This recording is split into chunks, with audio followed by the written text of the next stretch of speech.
suivent Jésus derrière, qui suivent les enseignements de qui? De Jésus. Quelqu'un peut dire amen. Amen. Même si nous serons à 10, c'est fantastique. Amen. Mais l'essentiel qu'on soit qui? Disciples. Qu'on soit qui? Disciples. Disciples de Jésus. Amen. Même si on sera 15, c'est bon. Mais l'essentiel que ces 15-là soient vraiment les 10 disciples de Jésus. Acclamons le Seigneur pour cela.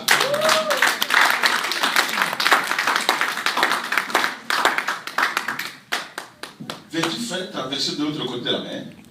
Lis avec moi le verset 3. Ça, c'est le premier élément qui va t'aider pour arriver de l'autre côté de la mer. Premier élément, c'est quoi? Il dit, verset 3, écoutez, un semeur est sorti pour semer. Je m'arrête là. Ça va le verset 3. Pour arriver de l'autre côté, il faut que tu saches que Jésus est en train de dire à ses disciples ce qu'il faut faire pour arriver de l'autre côté de la mer, pour ne pas faire naufrage. La première chose à faire, c'est écouter. Dites avec moi, écoutez. Écoutez. Encore bien, écoutez. Écoutez. Celui qui n'écoute pas n'arrivera pas. Amen. Vous ne saurez jamais arriver de l'autre côté de la mer si tu refuses d'écouter. Il vous serait impossible, de soit maudit, de traverser la mer, les territoires menaçants, si vous ne donnez pas votre oreille à l'enseignement. Il vous serait impossible. Fais tout ce que tu veux. Tu feras naufrage. Dis tout ce que tu veux. Reçois tout ce que tu veux. Obtiens tout ce que tu veux. Si tu ne veux pas donner ton oreille en écoutant, tu feras naufrage. Tous ceux qui n'ont pas écouté ont fait naufrage.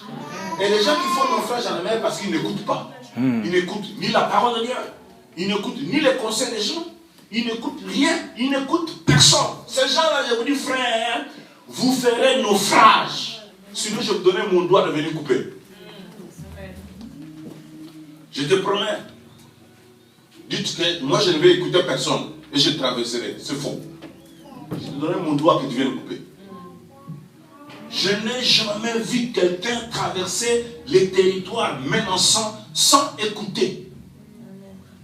Si tu veux voir Dieu t'aider à traverser dans votre vie, arriver de l'autre côté de la mer, écoute, c'est-à-dire accepte d'être enseigné.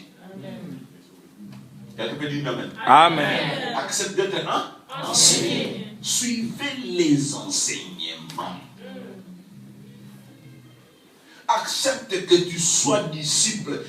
Quelqu'un qu'on est en train de suivre avec les A, B, C, D de la foi chrétienne. Les enseignements élémentaires.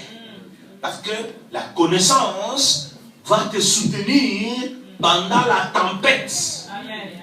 Vous savez, les disciples étaient avec Jésus. Jésus les a enseignés,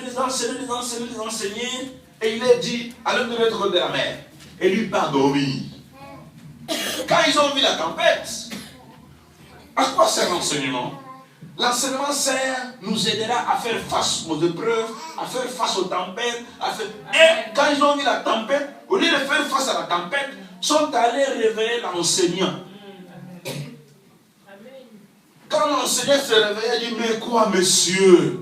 Pourquoi vous me dérangez? Je veux tout dire comment faire face à la tempête. Je veux me déranger comme ça. Pourquoi, monsieur? On ne dérange pas un enseignant par l'élève qui a bien appris les choses. Un élève qui a bien écouté ne peut pas aller consulter son enseignant pour faire face à un devoir, pour faire face à un exercice, pour faire face à quelque chose. Non. Quand l'élève commence à aller demander à l'enseignant, l'enseignant va le blâmer. Il dit, monsieur, pourquoi toi? Je t'avais tout dit, non? Avant mon travail, je t'avais tout dit. Tu ne peux pas venir me déranger, monsieur. Mais Jésus, Dieu est Dieu d'amour. Qu'est-ce qu'il fait? Par son amour, il calme la tempête. Et il le blâme.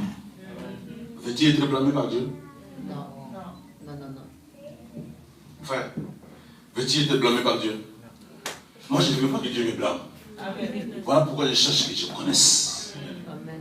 Quelqu'un peut dire amen. Amen. Celui qui connaît ne sera jamais blâmé. Mais celui qui ne connaît pas, et qui a appris, et qui ne met pas en pratique, on le blâme. Ah, moi, je ne veux pas que Dieu puisse me blâmer. Amen. Voilà, je ne veux pas que Dieu me dise, écoutez monsieur, je t'avais tout enseigné, comment on fait l'église, comment on bâtit l'église, et tu ne voulais pas entendre. Moi, je ne veux pas être blâmé par Dieu. Je voulais que Dieu puisse faire exactement ce que le Seigneur m'a appris. Quelqu'un peut dire Amen? Amen. Donc, si tu veux traverser la mer, les territoires menaçants, durant toute ta vie, je sais que vous avez des difficultés à vivre dans ce monde, dans ce pays. Je sais que le monde ne tourne pas bien. Ce n'est pas seulement la France. Je sais que le monde a des difficultés aujourd'hui. Veux-tu faire tenir dans ce monde pour traverser de l'autre côté de la mer? Écoute. Dites avec moi, écoute. Écoute. Donne l'oreille. Donne quoi? L'oreille. Donne quoi? L'oreille. Donne quoi? L'oreille. Celui qui ne donne pas son oreille ne traversera pas la mer. Ne traversera pas les territoires menaçants. Il fera non. Naufrage. Acclamez le Seigneur pour cela.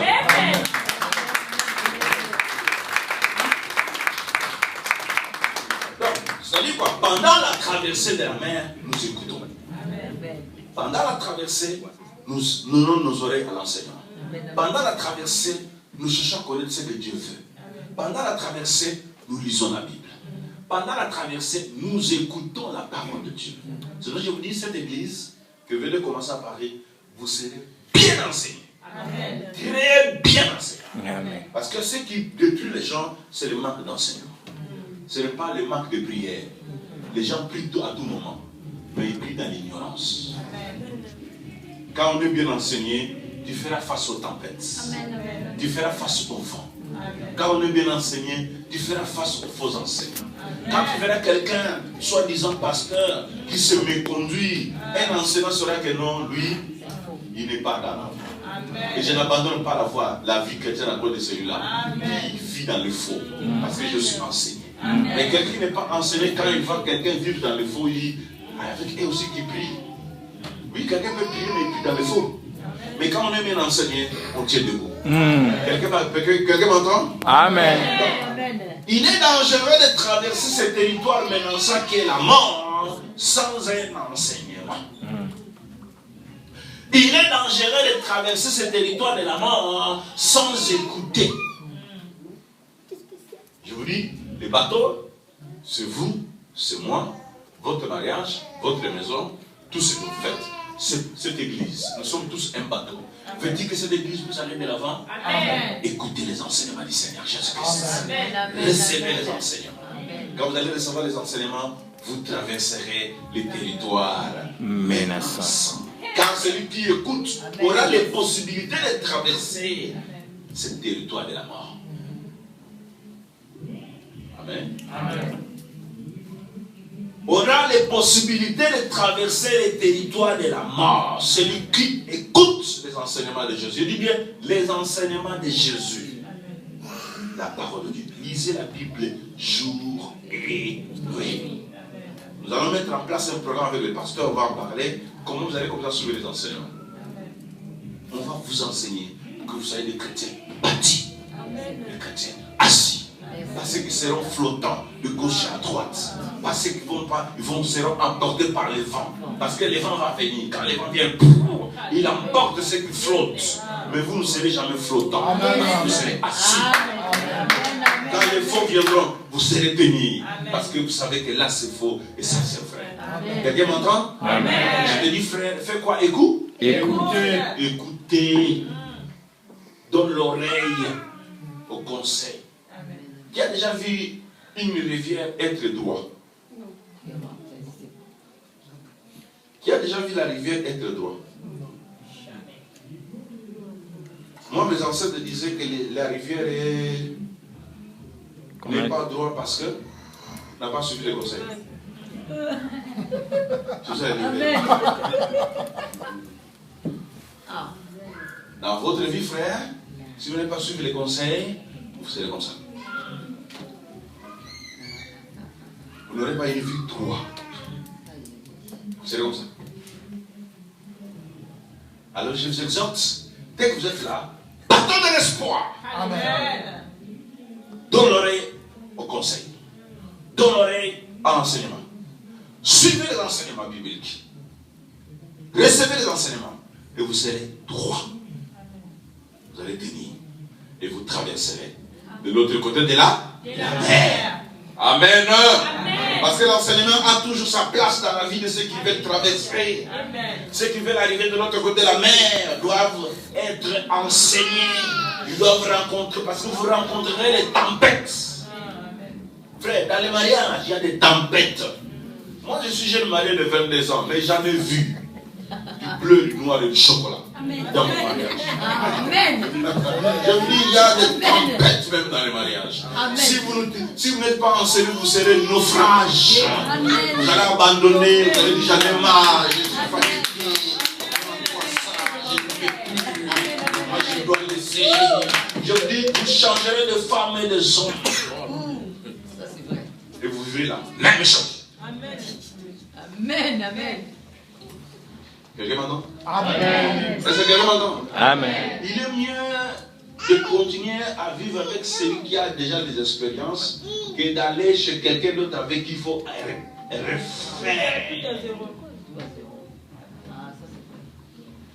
Il faut refaire.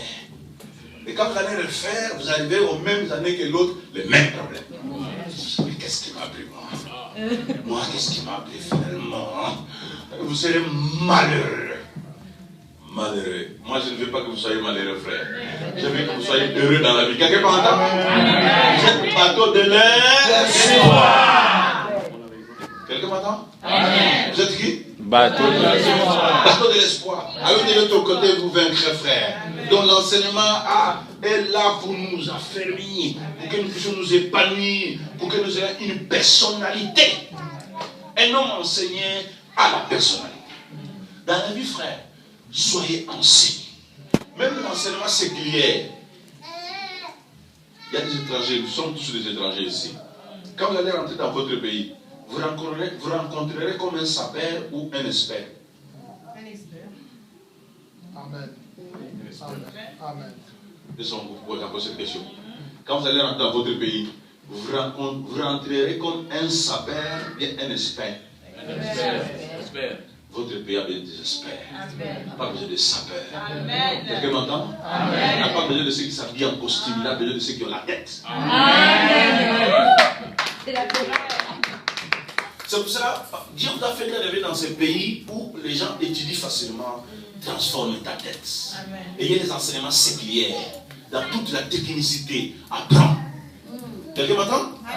Apprends dans la technicité, apprends quelque chose. Apprends quelque chose. C'est la manufacturation. Alléluia. Amen. Alléluia. C'est le travail. Transporte, mais c'est la tête. Arrange, c'est ça. C'est ça, frère. Ne te contente pas seulement transporter, mettez là-bas, fais là-bas, arrange. Il y a que toi qu'on a dit nettoie. Il n'y a que toi. À la fin, tu seras épuisé. Les années vont passer. Tu n'auras plus la force de nettoyer. Et tu deviendras qui? Mais si la tête a eu quelque chose, même un fatigué dans le corps, sa tête peut fonctionner. Et c'est vrai? Et c'est vrai? Même si le corps est fatigué, mais la tête peut fonctionner. Même si on est fatigué dans le corps, la tête peut raisonner. La tête peut enseigner. Vous n'avez jamais vu un professeur faible dans le corps, mais il donne cours? Pourquoi? Parce qu'il a appris. Parce qu'il a appris. Écoute! Vous ne saurez jamais traverser la mer si vous ne voulez pas écouter.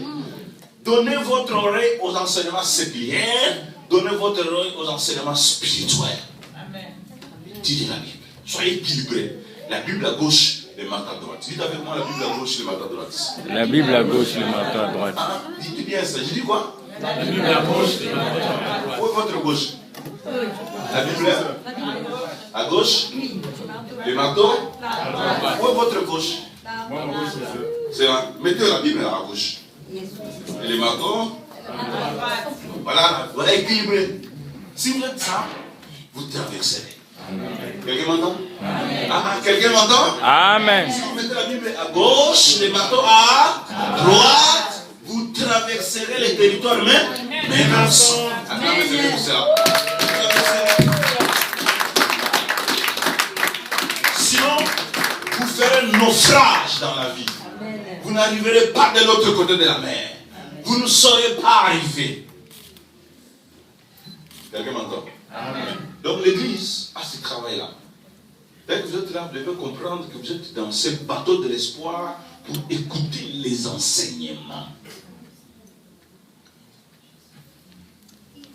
Et le pasteur doit veiller pour que chacun de vous va à l'école. S'il faut à l'université, va à l'université.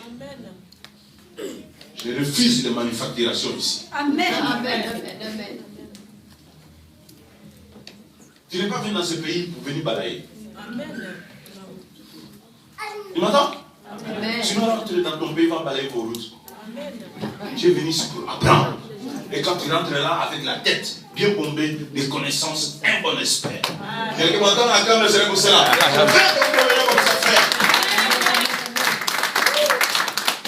Et la deuxième chose qui peut nous aider à traverser, c'est le verset 3. Vous êtes dans le verset 3? Toujours verset 3. Quelle est la première chose dans le verset 3? Nous sommes dans Marc chapitre 4. Quelle est la première chose dans le verset 3? Écoutez. Écoutez. Et la deuxième chose dans le verset 3, écoutez. Un semeur est sorti pour s'aimer. La deuxième chose, c'est aller s'aimer. Dites avec moi, s'aimer. S'aimer. Si tu veux traverser la mer menaçante, les territoires menaçants, arriver de l'autre côté de la mer, atteindre la destinée de votre vie, il faut s'aimer. Dans la vie, on doit s'aimer. S'aimer ici, ce n'est pas donner l'argent au pasteur. Moi, je ne suis pas venu ici pour chercher votre argent. Non, non, ce n'est pas ça qui m'intéresse. Ce qui m'intéresse, c'est vous. S'aimer, c'est investir. Oh, Jésus. La deuxième chose qui peut vous aider à traverser la mer menaçante, c'est l'investissement. Dans la vie, on doit investir. On ne mange pas tout ce qu'on gagne. Il est impossible de manger tout ce qu'on gagne dans la vie. Vous ne saurez pas traverser la mer. Le territoire est menaçant. Si vous mangez tout ce que vous gagnez, vous ferez naufrage. Je donne l'exemple souvent de l'avocat. Qui connaît déjà l'avocat? L'avocat, combien de parties? 3 parties. L'avocat, combien de parties? Tu manges combien de parties? L'avocat, combien de parties? Donnez-moi le nom, donnez-moi le nom alors. Les parties de l'avocat, s'il vous plaît. Qui peut me donner? Une personne peut tenir debout. Une personne peut me tenir debout. Donne-moi les 3 parties de l'avocat. Les 3 parties, c'est le racine. Ça, c'est l'avocatier. Les fruits. Les frères, oui frère, tiens debout s'il vous plaît. Dis-nous, donne les 3 parties de l'avocat. Oui. Le noyau, la chair et la peau. Tu manges combien de parties? Quelle partie? Qu'est-ce que tu fais avec la peau? Qu'est-ce que tu fais avec le noyau? C'est ça la pauvreté. C'est le comportement des pauvres. Les pauvres agissent comme ça. Les pauvres dans leur vie, ils prennent la chair, ils mangent, la chair jette, La peau. la peau Jette. La peau jette, le noyau jette. Quand il a créé l'avocat, il ne nous a pas demandé de jeter ni la peau, ni les noyaux. Les noyaux, on sème. Les noyaux, on fait quoi? On sème. La peau s'est transformée pour votre propre peau, ça. Amen. Les cheveux. Amen. Il n'y a rien à jeter. Je vous dis que dans tout ce que vous allez faire dans votre vie, ça s'appelle fruit d'avocat. Dites avec moi fruit d'avocat. Fruit d'avocat. Dans ce que vous allez gagner ici, ce pays s'appelle comment? Fruit d'avocat. Et dans ce fruit d'avocat, vous allez quand même manger combien de parties? Tous les 3. Oh, 2 parties. C'est intéressant. On ne mange pas les 3 parties. On mange combien de parties? Ça s'appelle quoi? Les noyaux. Quel est le goût du noyau? Quand on mange tout ce qu'on gagne, on deviendra amer. Amen. ceux qui gagnent dans leur vie, finalement, ils feront naufrage. Ils deviendront amers. Dans la vie, on ne mange pas tout ce qu'on gagne. Quelqu'un peut dire amen. Amen. Toute une année de travail, qui a eu un salaire, sans un investissement, c'est une malédiction. Comment je peux travailler toute une année de travail? Vous êtes salarié, vous êtes payé chaque fin de mois. Nous, au Congo, nous avons des difficultés pour trouver des salaires. Mais vous, chaque fin de mois, vous avez votre chèque.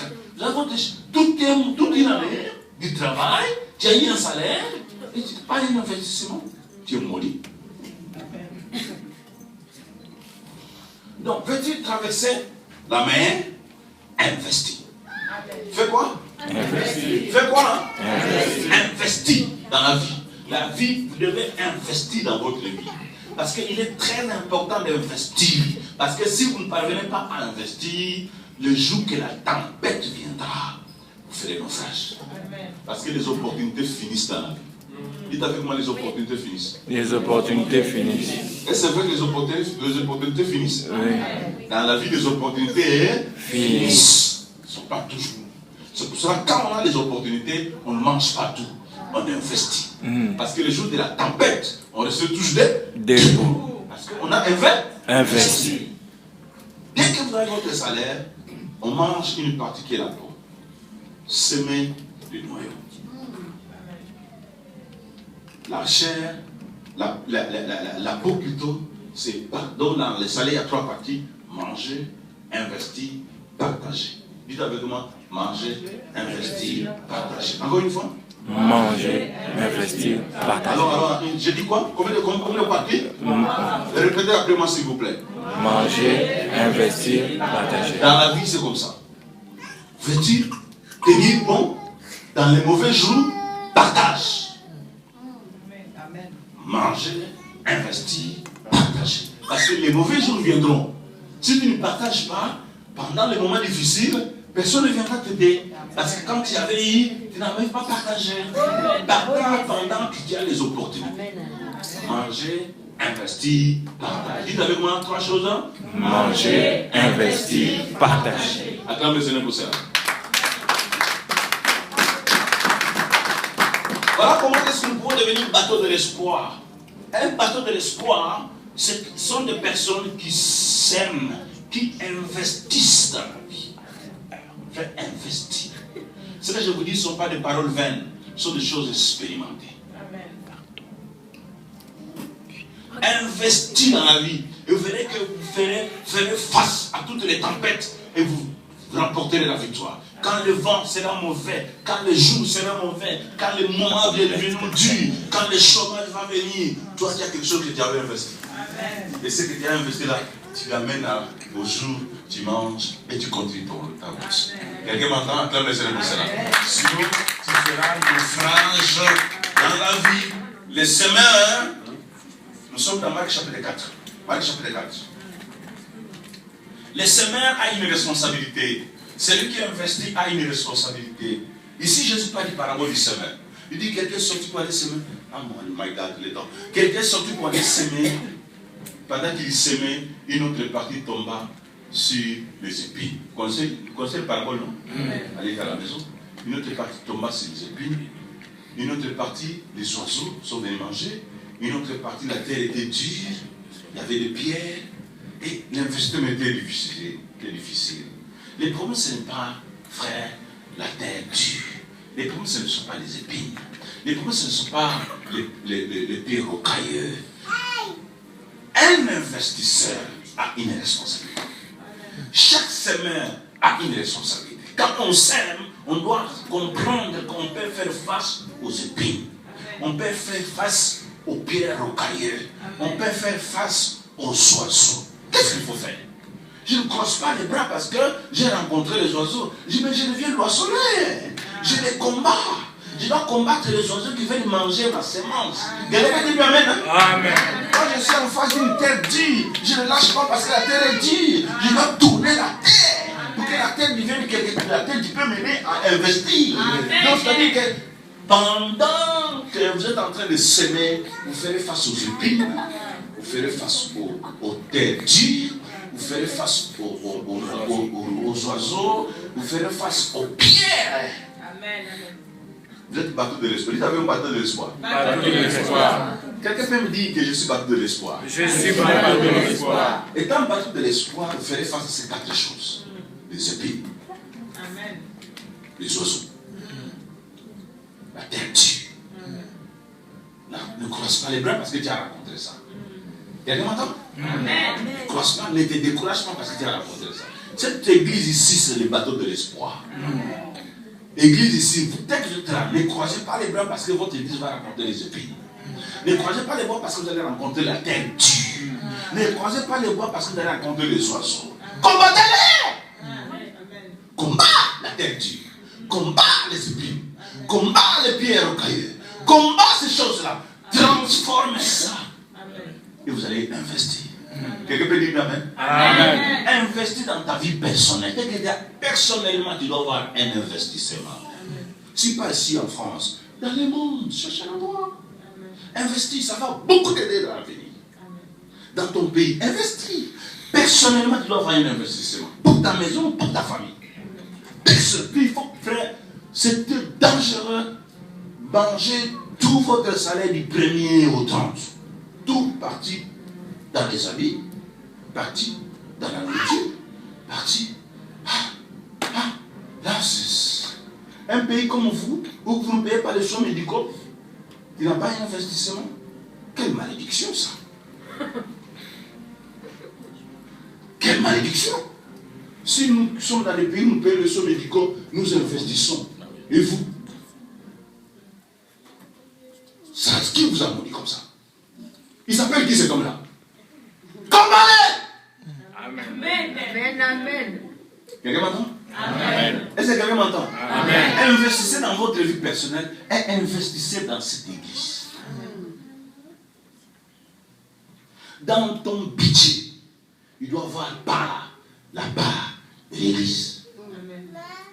Tu ne peux pas faire un budget sans que dans ton budget il y ait quelque chose, les rubriques, l'église. Impossible, ça ne peut pas se faire. Investis dans l'œuvre de Dieu. Investis dans les ministères. Investis dans l'église du prix. C'est comme ça que votre église va devenir bateau de l'espoir. Parce que quand l'église va passer le moment de tempête, il a ce fonds. Il a ce moyen. Il va faire face. Amen. Vous m'entendez? Ça provient d'où? Ça provient de ses propres membres. Donc je peux vous dire que les banques de l'église, c'est les membres de l'église. Les membres, chaque membre d'une église locale, dans son budget, il a une rubrique église. Quelqu'un peut dire bien amen. Vous donnez votre dîme régulièrement. Parce que nous voulons des frères fidèles, les gens honnêtes. Donnez votre offrande régulièrement. Vous donnez vos cotisations. C'est comme ça que l'église tient. Il n'y a pas de miracle, frère. Il n'y a pas l'argent qui sort d'un arbre. Ce n'est pas les blancs, on va demander aux blancs. Les blancs prennent ça où? Quel arbre que les blancs ramassent l'argent? Oh, allons chez les missionnaires, aux Américains. Les Américains ramassent l'argent où? Et aussi cotisent comme nous. Et aussi donnent leurs dîmes. Et aussi donnent les offrandes. Quelqu'un m'entend? Pourquoi pas nous? Pourquoi nous devons tendre la main? Ne tendez pas la main. Vous êtes capable, dès que vous êtes là, d'investir dans l'œuvre de Dieu. Quand vous êtes en train d'investir dans l'œuvre de Dieu, Dieu prendra soin de vous. Quelqu'un m'entend? Dieu prendra soin de votre investissement personnel. Dieu prendra soin de ce que vous êtes en train de faire pour lui. Ça, c'est très important ce que je vais vous dire.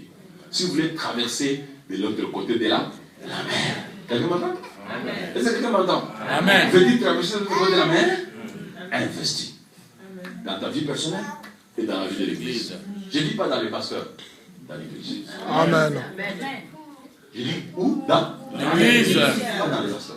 Parce que le pasteur, c'est l'ouvrier de Dieu dans la maison de Dieu. Le pasteur, c'est l'ouvrier de Dieu dans la maison de Dieu. Vous avez déjà vu, bon, ici, vous n'avez pas de domestique, mais nous avons des domestiques chez nous. Moi, j'ai des domestiques. As-tu déjà vu quelqu'un qui te sert à la maison s'approprie des biens de la maison? On l'appelle qui? Voleur. On fait quoi avec lui? On le chasse. Le pasteur est comme ça. Le pasteur est l'ouvrier de Dieu dans la maison de Dieu. La maison de Dieu a des biens, n'est-ce pas? Donc ce bien-là ne sont pas les biens du pasteur.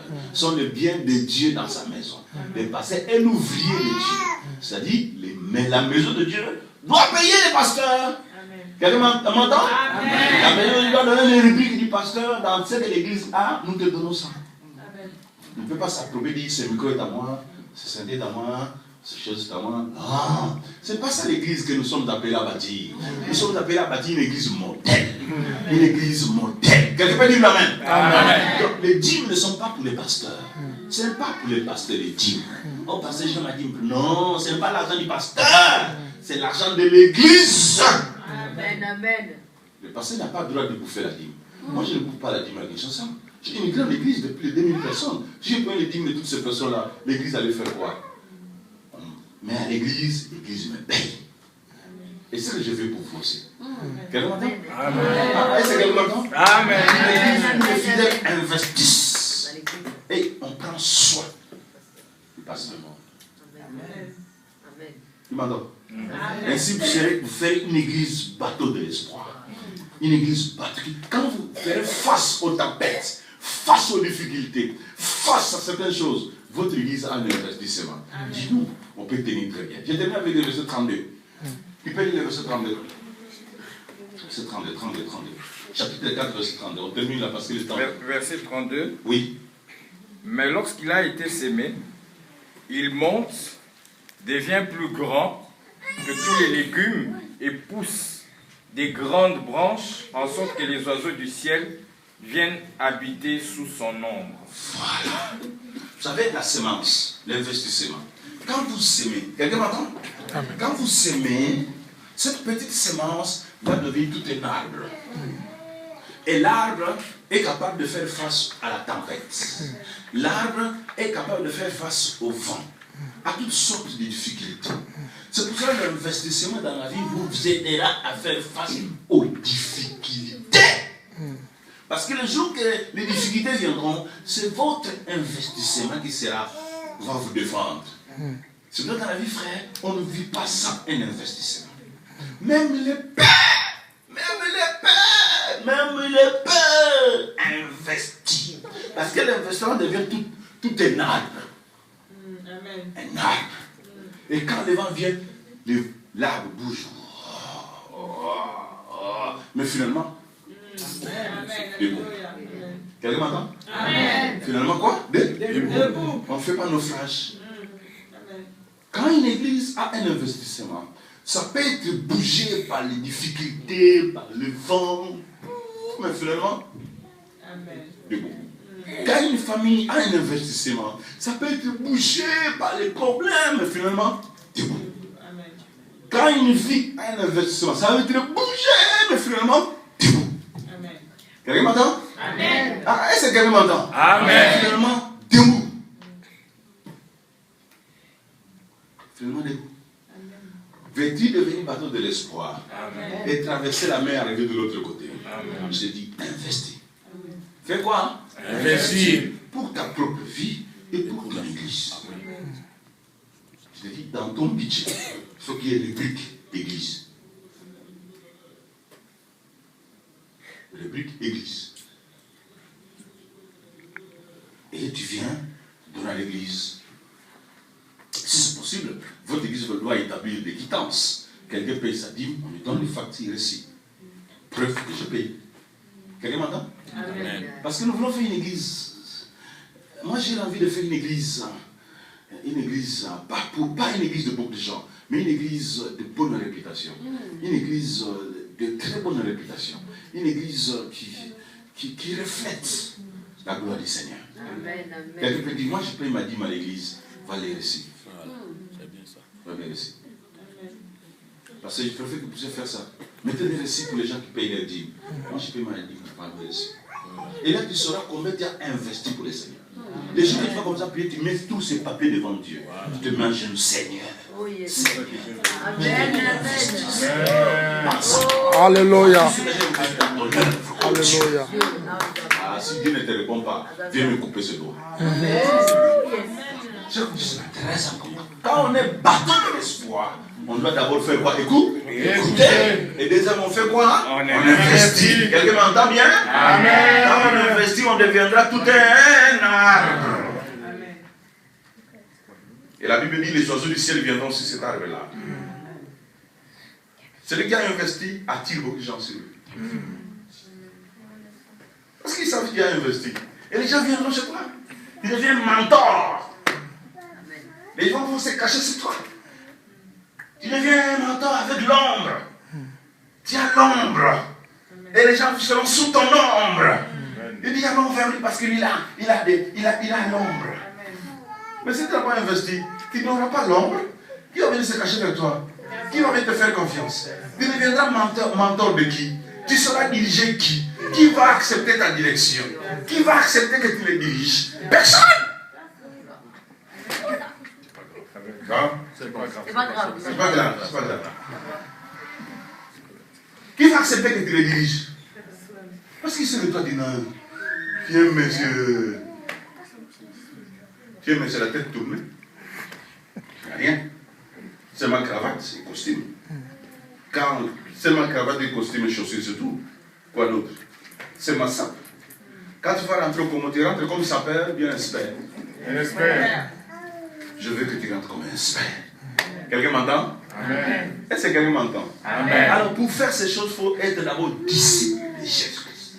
Jésus a pris ses disciples, il les a mis dans les barques. Il dit, allons de l'autre côté. Si tu n'es pas disciple, frère, ce que je te dis là, ça ne te concerne pas. Tu vas jeter ça comme ça, les jeter, c'est pas important. Cet homme-là, il parle de quoi? Il dit blabla. Je ne sais pas du blabla, moi, je parle de la vie. L'évangile, c'est la vie. L'évangile, c'est les touchables. L'évangile, c'est les palpables. L'évangile, c'est quelque chose qu'on a expérimenté, qu'on a vécu. On vit l'évangile. On expérimente l'évangile. Ce n'est pas seulement dans les écrits. Non, ce n'est pas seulement dans les écrits. Non, ça ne va pas rester dans les écrits. On a écrit ça pour que nous puissions vivre ça. Pour que nous puissions expérimenter ça. Pour que nous puissions dire aux gens, j'ai expérimenté ce que j'avais lu. Alors, bien aimé, laisse-moi te dire que Dieu a besoin de toi. Donne ton cœur à Jésus. Deviens disciple de Christ. Il va t'aider à investir, à écouter ses enseignements. Et que nos têtes vont prier.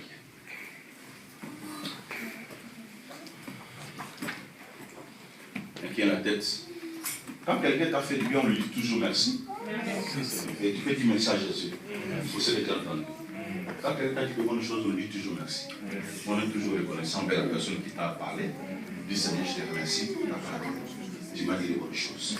Dis les merci dans la prière. Dis les merci.